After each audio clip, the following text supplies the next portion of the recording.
When we begin to think about the gifts that we have, last week's conversation was about gifts that often are spoken.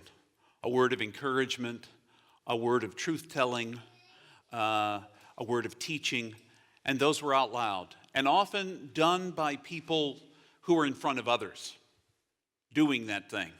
So attention is drawn to them. The serving gifts tend to be more behind the scenes. Although one of the serving gifts, you might be surprised, is leadership. And leadership is serving a community by providing an organizational vision, a structure, a direction, bringing together and building the best teams. We were very fortunate for a long time here in Northern Virginia. Our district superintendent, Sarah, who is moving, and today she just arrived at her, she's a new district superintendent in a whole nother district, but when she moved down there, she showed a picture this morning on her Facebook page, empty house waiting for the movers to come so that they could move all the stuff in that they've just packed up to move. In any case, she was so good at, her leadership was not so much standing in front of people as it was building teams of people who did most of the work. And that's really what leadership is, serving others by bringing others together to do the best work that they possibly can. So today, as we take a look at three of the serving gifts, one is leadership, one is administration, and then one is actually serving or helping, which we have a lot of servers and helpers here at St. James. If you were here in person, our online friends, you would see every morning after worship, every week after worship ends, Janet or Dan or Fidel or Ann is vacuuming, because that's part of that service. Bill is putting signs out before worship begins. There are all these, if you came on a Monday night, you would see volunteers serving at the West End Food Pantry, people who are serving in ways that seem more behind the scenes, but without which we wouldn't exist. Josh was telling us this morning, or actually last night, we still get brunch. Josh makes us brunch every week, so he wanted to warn us that he had to leave right after he made us brunch, and we ate brunch together because where he works at Lorton Community Action Center, they're having a big volunteer celebration, and he realizes that the work he does as an employee could not be done without 800, 900 volunteers, which is how many they put to work there. So helping makes organizations move. It makes them function and makes a difference in the larger world. So a couple of pieces that I wanted to share with you. One from chapter 12 of Romans. Romans, Paul is writing, and he once again, in chapter 12, verse 6, will say something to us about the variety of gifts. But I want you to listen closely to this lesson that Paul has for us, because then I'm going to turn to 1 Peter as well, that echoes these same sentiments. So listen as I begin in verse 6. We have different gifts that are consistent with God's grace that has been given us. If your gift is prophecy, you should prophesy in proportion to your faith. If your gift is service, devote yourself to serving. If your gift is teaching, devote yourself to teaching. If your gift is encouragement, devote yourself to encouraging. The one giving should do it with no strings attached. The leader should lead with passion. The one showing mercy should be cheerful. And then turning together to 1 Peter chapter 4, beginning in verse 10 and reading to verse 11. and serve each other according to the gift each person has received as good managers of God's diverse gifts. Whoever speaks should do so as those who speak God's word. Whoever serves should do so from the strength that God furnishes.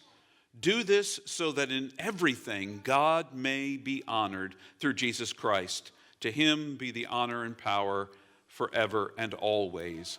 Amen.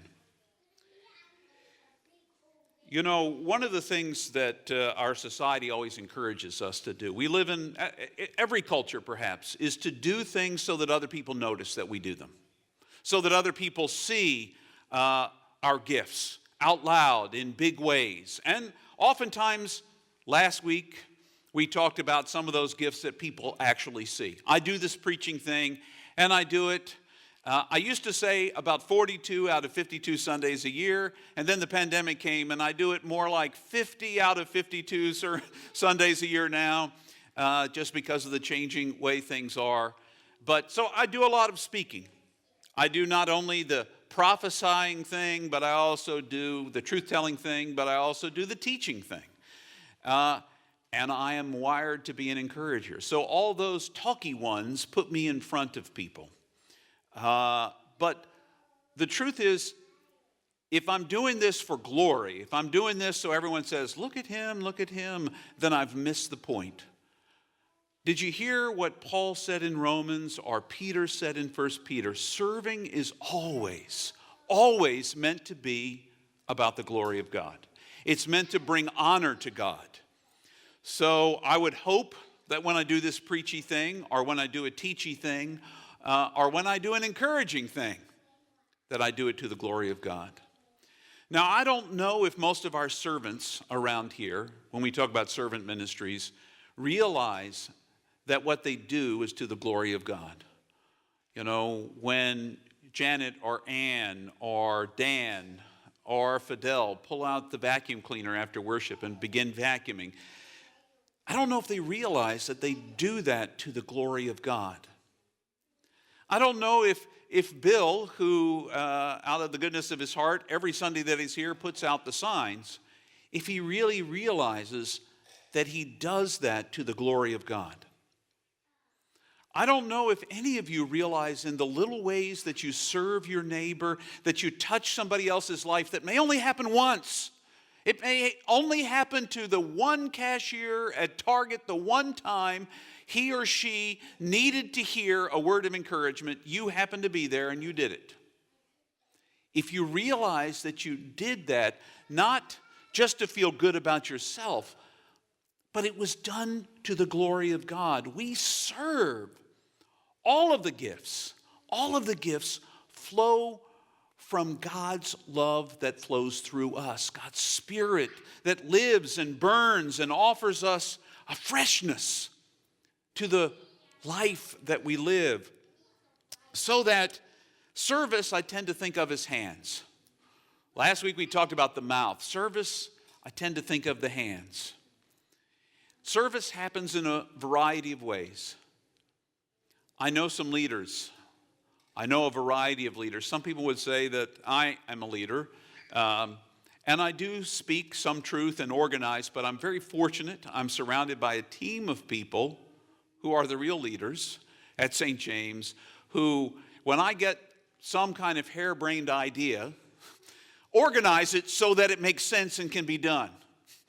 Because a big idea is really nice, but without implementation, it doesn't happen. And so the leaders, your leadership team, the folks that work behind the scenes to lead, that you may not even know who they are. We mention them by name periodically, but they lead from behind the scenes to make sure things flow here. Well, what will that mean for the future of St. James if we do that thing? What will it mean for our West End food pantry if we do that thing? What will it mean for our ministry in the community if we do this thing? And they're always asking that question, how can this bring glory to God? Not even to just St. James. It's really cool to be out there in the public and say, look, we're from St. James. Heck, Almost everywhere I go, you just look at my shirt and you say, St. James. That dude is I don't know what is going to happen someday when I leave St. James, because I'll have to get rid of half my wardrobe. In fact, it's not even half. It's like 2/3 of all my clothes that are hanging in my closet. It'll be empty without St. James shirts. I'm always representing St. James, but at a deeper level, way beyond representing St. James, I want to be representing God in the way that I'm living my life. And that's the call of real service for every single one of us. Not just me, but you. The way that you do whatever work you do. I loved the piece about work that we had that was just sort of, it may seem like an afterthought to you, those little videos that we show as a part of worship. But it wasn't an afterthought. The fact that we can bless the world and bless God by the service we do in touching other people's lives, in whatever form that takes. Whatever you do, wherever you are, whoever you are, you glorify God by being you, doing whatever it is you do. God's Spirit flows through you in that. So that serving oftentimes looks like a quiet, simple, behind the scenes kind of action in your life. When I first came to St. James 32 years ago, one of the major leaders that was a part of our congregation at that time, Mary Lou Campbell. Now, she was a lay speaker, so she could get up and preach, and she did that for me a couple of times. And she led meetings by being the chair of church council. She was chair of staff parish one year, the people who decide whether or not I come back and whether I'm doing a decent job. She was that as well. But the way Mary Lou Campbell led was when I would go and sit with her, and she would help mentor me into being a pastor. When I came to St. James, I had 6 years of experience. And so she helped me understand what St. James needed, and that was part of her leading. Now, at that time, everybody in the congregation knew who Mary Lou Campbell was. But today, 32 years later, I can call her name because she changed my life. But for many of the people who have come to St. James in the time since then, Mary Lou Campbell died before you ever got to know her. So her leading skills were a way of serving the community, of serving St. James, of making a difference so that we could be out in the world loving God in the way we lived. Leadership hides in all sorts of places. You are meant to, whether you realize it or not, you're all leaders, and you're meant to lead with the gift you've been given. Now you might say, James, well, what is that gift? Well, you have to discern that. That's another thing that is part of your work, is discerning what it is that gives you life, that gives you passion, the difference that you can make. And sometimes it's not the job you do. Sometimes the job you do pays the bills so that you can love the world in a different way. And it might just look like the way you love your family, or the way you care about your friends, or the way that you encourage other human beings. It could be any of those things. But you get to lead with the gift you have. Now, I want to tell you that the third of those gifts, administration, is the least appreciated gift. Let me just tell you, as long as administration is working, nobody even pays attention to it. As long as all of the dots are on the right I's and the T's are crossed and we have all the right reports and the bills are paid, all that kind of administrative stuff that happens behind the scenes, nobody asks any questions. But you let one of those things start going wrong. You didn't pay a bill last month and the light goes out. Or you didn't, usually it takes longer than last month. You have to miss for a while. But, you know, those things stop working and then it's like, well, what's going on around here? Well, somebody's not administering what's supposed to happen. whether it be the finances or making sure that the light bulbs are changed. Sometimes the lights don't come on because the light bulbs go out. So what do? I call Bill. And I say, Bill, there's a light that's out. And what does Bill do? He gets someone, because he doesn't do it by himself. He gets someone to spot him, and he gets up on a ladder in the back, and he makes sure that the floodlights changed. Now, these lights up here are LED and hopefully will last forever, because otherwise, I don't know who's going up there to change those. I lost permission a couple of years ago from my spouse if I could go up on the ladder and change things in this room. But we'd find somebody. But you see, administration seems like such an unimportant gift because nobody sees it. Do you see how you could think your gift doesn't matter? I know some of you have work that you do that really is keeping track of things that nobody else pays any attention to until you stop keeping track of it. And we run out of something. And then suddenly, there's no toilet paper. That is not a good thing to be suddenly out of. But if you don't have good administration, that thing doesn't happen. Now, I will tell you right now, of the spiritual gifts, when I've ever taken a spiritual gift test, administration, bottom of my list. Bottom of my list. It gives me no joy to do administration. I can do it. It's required sometimes of me. But for the most part, filling out reports and keeping track of numbers is something I don't do very well. I do fine, but it gives me no joy. Preaching gives me some joy. Teaching gives me some joy. Encouraging other people, go out and do these things. That gives me joy. That's how God wired me. Administration is not how God wired me. But fortunately for you at St. James, for us at St. James, other people among us have been gifted with those gifts. And because of them, the lights are on and the stream is on. And because of them, there's food in the food pantry next door, ready to be given out tomorrow night. And because of them, the grass is cut. And, I know I would hear about it if the grass weren't cut. But nobody walks up and says, wow, the grass is cut, yay! Unless it grew to be 6 feet tall, and then it got cut, and then somebody would say it. But we don't notice until something goes wrong. The gift of administration makes sure that everything is greased and moves. Can you see how some of the gifts may not bring a whole lot of glory to you? You may think nobody matters or cares about what I do, when in truth, if you didn't do it, the world would not be the same. That's why spiritual gifts matter. And these kind of behind the scenes gifts, the leadership, team, the folks that do administration, and the folks that make sure that, the breadcrumbs that drop on the floor after I've served communion on Sunday morning are vacuumed up.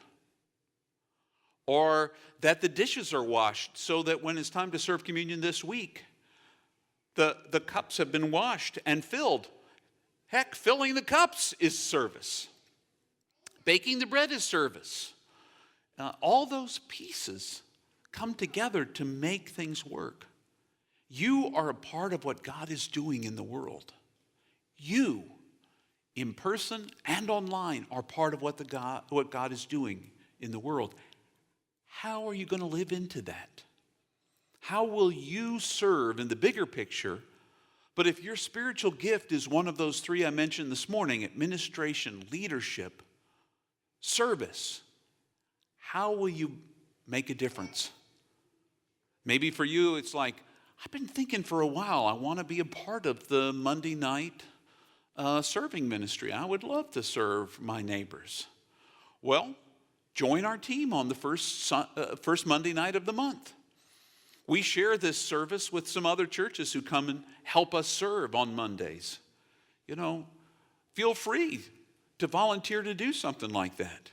If you want to be part of the yard work team, John is always here cutting the grass. He would be welcome. He would welcome some more volunteers to help cut some things and take some things down. I bet you Bill would love it if somebody put the signs out on different Sundays. These are all ways that, in little ways, you could do. Greeting on a Sunday morning, welcoming the new folks that come in, as well as the folks who've been here for a while. These are ways you could serve. So, in this big world in which we live, there are lots of ways you could make a difference. Lots of ways. Figure out what God might be speaking to your heart about the service you're called to do. And if it's in administration or leadership or serving in some other capacity, you should talk to me. And or Bill or John, and let them know you would like to be involved. Wherever your community is, though, there's always room for more service. So if you're in person, there are things you can do here. If you're online, there are things you can do there. So just be mindful. Next week we continue with some more spiritual gifts. Linda.